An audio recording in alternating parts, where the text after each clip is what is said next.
Hello friend, आप देख रहे हो हमारा चैनल ग्रो बुक्स। तो अगर आप हमारे चैनल पर नए हैं तो प्लीज़ हमारे चैनल को सब्सक्राइब कर लीजिएगा। तो चलिए आज हम फिर से आपके लिए नई बुक लाए हैं, जिस बुक का नाम है हैप्पीनेस बाय डिज़ाइन। इसका मतलब कैसे खुशियाँ पैदा होती है। इनका लेखक का नाम है पॉल डोलान। तो चलिए बुक आपको दो लफ्ज़ों में बताते हैं। हैप्पीनेस बाय डिज़ाइन में अपने बरातावी तलाश और अर्थशास्त्री तर्जुबे से आकर्षित डोलन बताते हैं कि कैसे खुशियाँ पैदा होती है और कैसे हम इसका रोज़मर्रा की ज़िंदगी में अनुभव करते हैं। वह ऐसे कुछ पिंजरों के बारे में बताते हैं जिसमें हम खुशी पाने के लिए प्रतिदिन फंसते चले जाते हैं, और ऐसे कौन से साधन हैं जिससे हम बिना खुद को और अपनी सोच को ज़्यादा बदले अपने आसपास के वातावरण को खुशहाल बना सकते हैं। यह बुक किसके लिए है? जो कोई भी अपने लक्ष्यों तक नहीं पहुंचने से तंग आ चुका है, जिस किसी को तुरंत बेहतर महसूस करने के लिए आसान और तेज़ समाधान की ज़रूरत है, जो कोई भी समझना चाहता है कि वास्तव में खुशी क्या होती है। अध्याय नंबर 1। यह किताब आपको क्यों पढ़नी चाहिए। हम सब खुश रहना चाहते हैं, इसलिए हम लाखों रुपए किताबों और हर ऐसी चीज़ पर खर्च करते हैं जो हमें खुश रहना सिखाती है। उन सब के बावजूद भी हम जिंदगी का काफ़ी बड़ा हिस्सा उदासी में निकाल देते हैं। हम हर समय खुद को खुश नहीं रख पाते।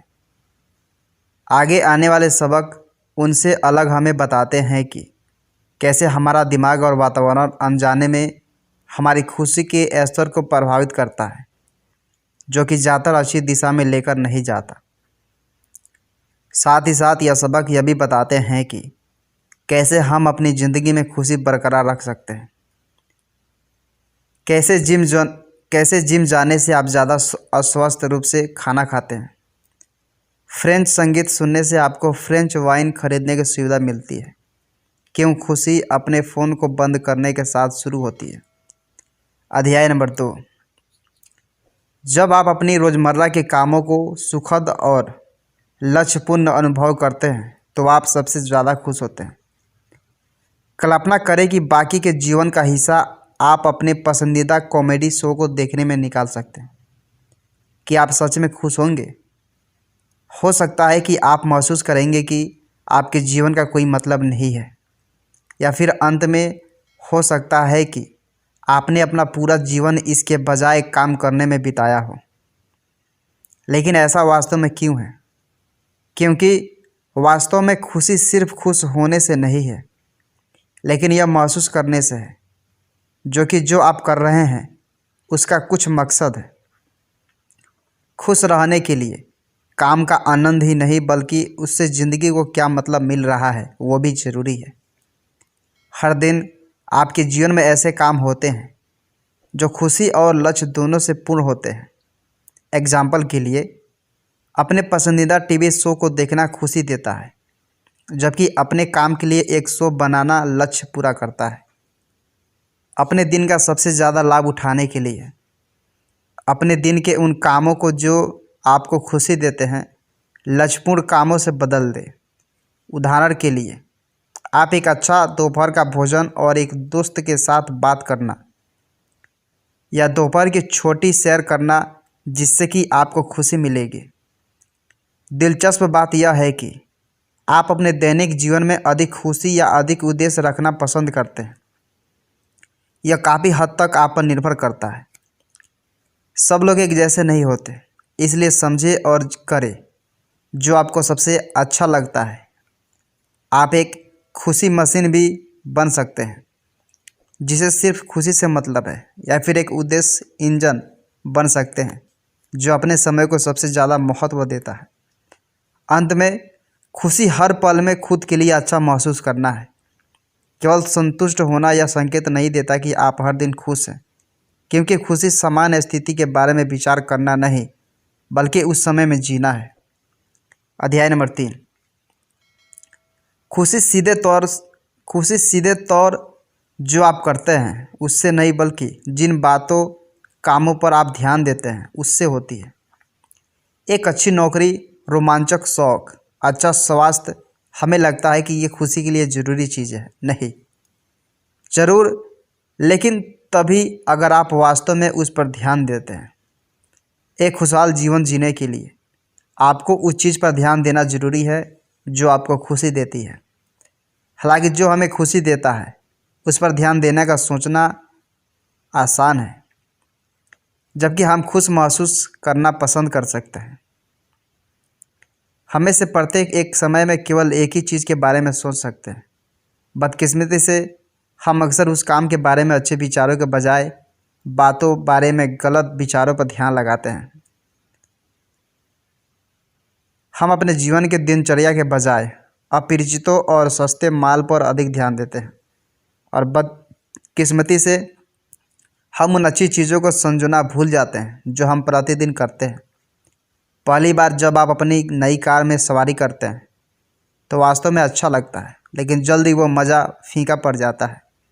फिर आप ड्राइवर सीट पर उस कॉफ़ी के दाग पर ध्यान लगाने जाते हैं। खुश रहना फिर जो आप करते हैं उसे बदलना नहीं है, बल्कि आप क्या सोचते हैं उस पर ध्यान देना है। यह नियंत्रण करना थोड़ा मुश्किल लग सकता है, लेकिन यह पूरी तरह से प्राप्त करने योग्य है। सबसे पहले आप जो जानबूझकर करते हैं उन गलतियों को पहचानें और उन्हें रोकने के लिए कुछ व्यक्तिगत योजनाएं बनाएं। आइए अगले सबक में देखें कि ये गलतियां क्या है। अध्याय नंबर 4। आपका व्यवहार और ध्यान काफ़ी हद तक अनजान प्रतिक्रियाओं से संचालित होता है, जिस कारण गलतियां होना स्वाभाविक है। हमने पिछले पार्ट में देखा कि हम अक्सर अपने जीवन में उन चीज़ों की ओर बढ़ते हैं जो हमें दुखी करती हैं। क्यों? क्योंकि हम जो करते हैं वह ज़्यादातर अनजाने में होता है। आपके मस्तिष्क में दो हिस्से हैं जो जानकारी का विकास करते हैं और पक्का करते हैं कि आपको कैसे व्यवहार करना चाहिए। हिस्सा 2 चेतन मस्तिष्क है, जिसे आप विचार करने, अच्छी तरह से निर्णय लेने के लिए उपयोग करते हैं। हिस्सा 1 हालांकि कहीं अधिक प्रभावशाली है। यह हमारे मस्तिष्क का पुराण आदिम हिस्सा है जो ब्रिटिश सूझबूझ से नियंत्रित होता है और आवेग और आदत पर काम करता है, जो हमें पूरी तरीके से काम करने में सक्षम बनाता है। ये अक्सर ज़रूरी होता है क्योंकि आप हमेशा कार की चाबियाँ एक निश्चित स्थान पर रखते हैं। यह उसे याद रखने में ज़रूरी होता है, लेकिन इससे हानिकारक निर्णय भी हो सकता है। हमारा ध्यान अक्सर नकारात्मक चीज़ों पर भटकता है क्योंकि हमारे दिमाग का हिस्सा एक हमारे आसपास के वातावरण पर प्रतिक्रिया करता है, जिसके कारण घुटने में झटका लगता है। जानबूझकर इसे जाने बिना हम क्या सोचते हैं और क्या करते हैं यह हमारे वातावरण द्वारा बदल दिया जाता है। फ्रेंच और जर्मन वाइन की बिक्री पर किए गए एक अध्ययन में ग्राहकों को जब तक वे खरीदारी नहीं करते थे फ्रेंच संगीत से वाकिफ कराया जाता था। नतीजन जर्मन वाइन पर फ्रेंच वाइन के 70% बिक्री फ्रांसीसी संगीत के कारण थी। फिर भी केवल 14% ग्राहकों ने इसके बारे में जानकारी होने की सूचना दी। समस्या यह है कि सहज और आवेगी निर्णय हमारे वातावरण द्वारा पैदा होता है।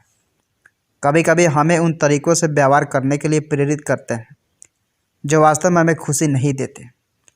अध्याय नंबर 5। लक्ष्यों को प्राप्त करने की कोशिश में जिससे आपको खुशी मिलेगी, आप व्यवहार में गिरावट का शिकार होते हैं। कहा जाता है सबको लगता है कि शारीरिक रूप से फिट होने से खुशी मिलेगी, इसलिए आप जिम जाना शुरू करते हैं।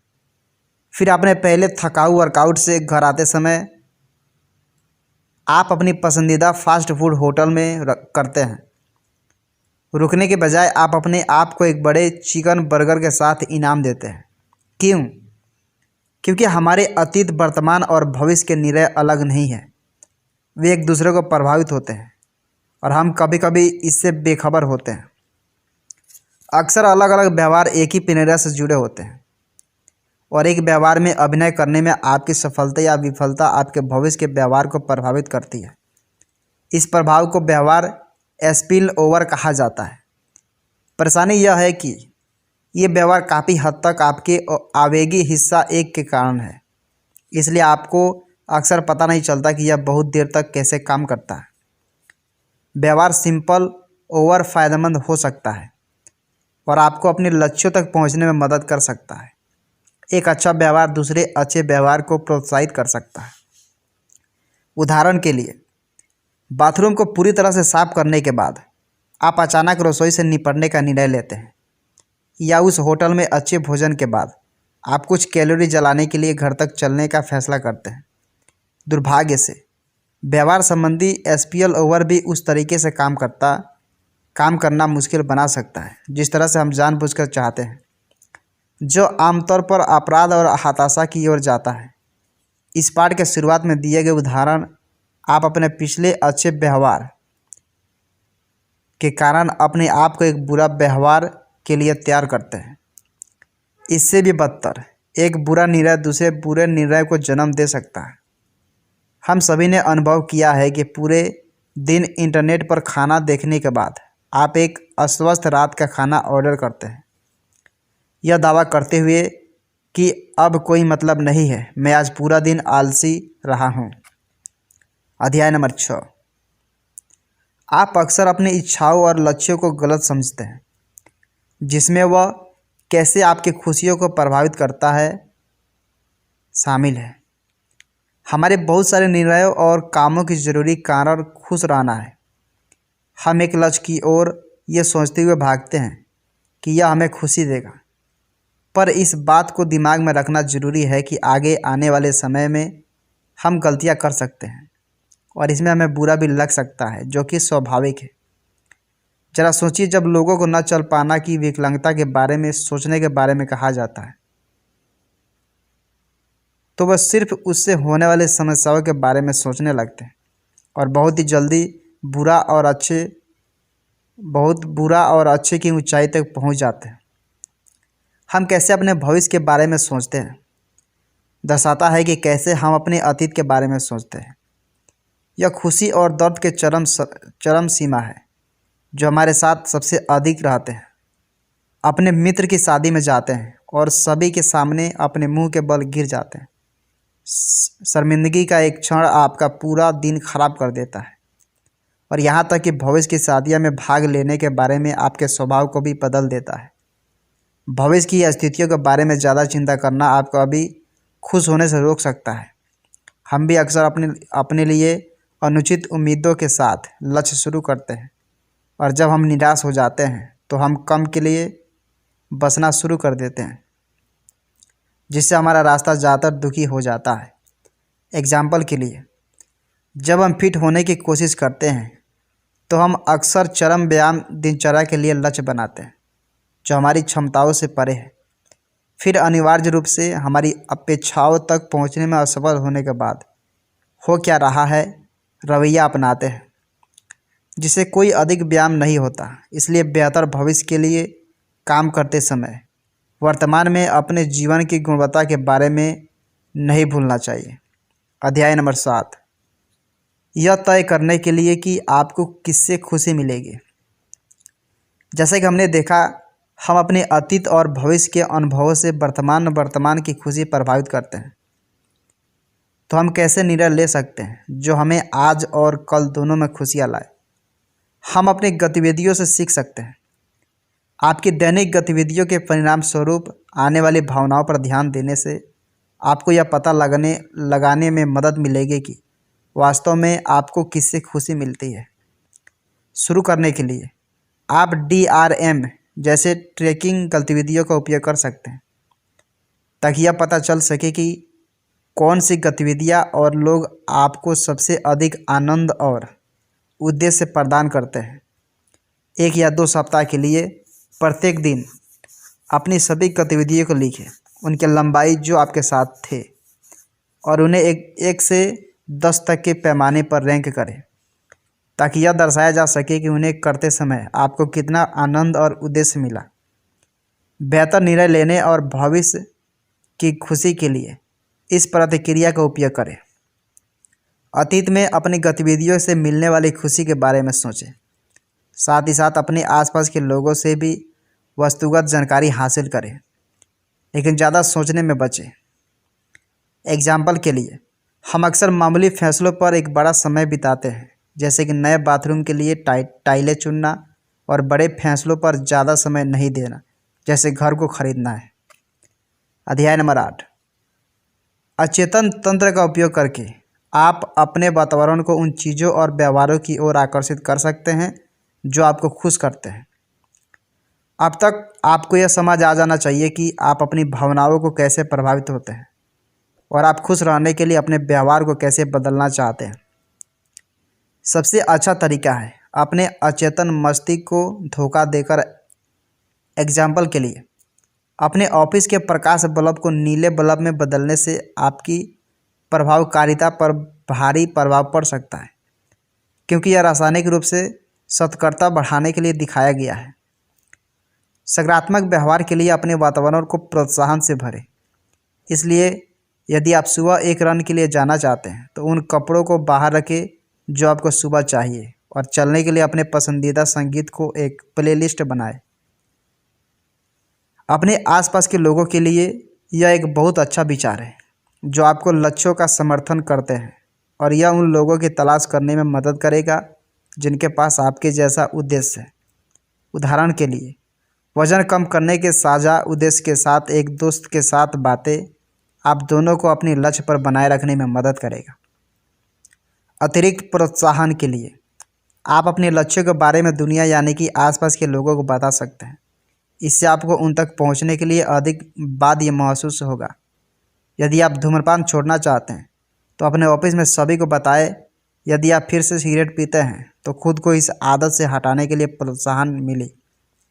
अंत में, आप जो हासिल करना चाहते हैं उस पर दृढ़ रहना महत्वपूर्ण है कि आप इसे कैसे और क्यों प्राप्त करना चाहते हैं, और बड़ी योजनाओं को छोटी छोटी योजनाओं में बांट लें। अध्याय नंबर 9, खुश रहने के लिए बाकी सब चीज़ों से ध्यान हटाएं और उस पर ध्यान दें जो आप कर रहे हैं। हर दिन हम खुद को विचलित होने देते हैं। हमारे फ़ोन और नई तकनीकें अक्सर दिन भर लगातार हमारा ध्यान आकर्षित करती है। किसी एक काम में पूरी तरह से मन लगाना कठिन होता जा रहा है और हमारा पूरा ध्यान मज़े के लिए भागने लगता है। कल्पना कीजिए कि आप एक फ़िल्म देखने और अपने दोस्त को टेक्स्ट करने के दौरान कॉलेज के एक पेपर की तैयारी कर रहे हैं। तीनों को एक साथ करने का प्रयास करने का मतलब है कि आप तीनों को ख़राब तरीके से कर रहे हैं। यह मल्टीटास्किंग आपको सचेत रूप से किसी भी अनुभव में शामिल होने से रोकता है। यदि आप किसी ऐसी गतिविधि में खुद को डुबो देते हैं, जैसे अपने दोस्त से बात करने लगते हैं, अपने फ़ोन की जांच किए बिना आप उससे अधिक आनंद और उद्देश्य प्राप्त कर सकते हैं। तो ध्यान भटकाने से बचने के लिए आप क्या कर सकते हैं? सबसे पहले बुरी आदतों को तोड़ने के लिए नई आदत बनाएं। आप अपने फ़ोन पर सभी गैर ज़रूरी सूचनाओं को बंद कर दें। इसे जितना संभव हो उतना दूर रखें। आप अपने दोस्तों और परिवार पर ध्यान देने के लिए एक नई आदत बना सकते हैं। एग्जाम्पल के लिए, जब भोजन के लिए बैठते हैं तो सब अपना फ़ोन टेबल के बीच में रख दें और खाने के बाद चेक करें। अंत में यहाँ और अभी पर ध्यान केंद्रित करें। फिर चाहे वह काम हो या खुशी, उस पल में रहने से वह काम आसान बन जाता है और आप बेहतर तरीके से कर सकते हैं। कुल मिलाकर, अपने व्यक्तित्व की जांच करने और अपने विचारों को बदलने के बजाय आप अपनी रोज़मर्रा के कामों में खुशी और उद्देश्य का संतुलन बनाकर उनके अच्छे पहलुओं पर ध्यान लगाकर अपनी खुशी बढ़ा सकते हैं। उन लोगों के साथ अधिक समय बिताएं जिन्हें आप पसंद करते हैं। यह उन लोगों के साथ मेलजोल करने के लिए स्पष्ट लग सकता है जिन्हें हम पसंद करते हैं, लेकिन अक्सर हम ऐसे लोगों के साथ घूमते हैं जो हमारे जीवन में मज़ा या उद्देश्य नहीं लाते। इसलिए अपने आप को उन लोगों के साथ घेरने का प्रयास करें जो आपके सुख और उद्देश्यों को सामने लाते हैं। दूसरों की देखभाल हमारे भीतर उद्देश्य की एक मौजूद भावना को बढ़ावा देती है। एक अध्ययन से पता चला कि औसतन लोगों को खुशी तब महसूस हुई जब उन्होंने खुद के बजाय किसी और पर $20 खर्च किए। विचार करें कि आप दूसरों की मदद करने या उन्हें देने के लिए नियमित रूप से क्या कर सकते हैं।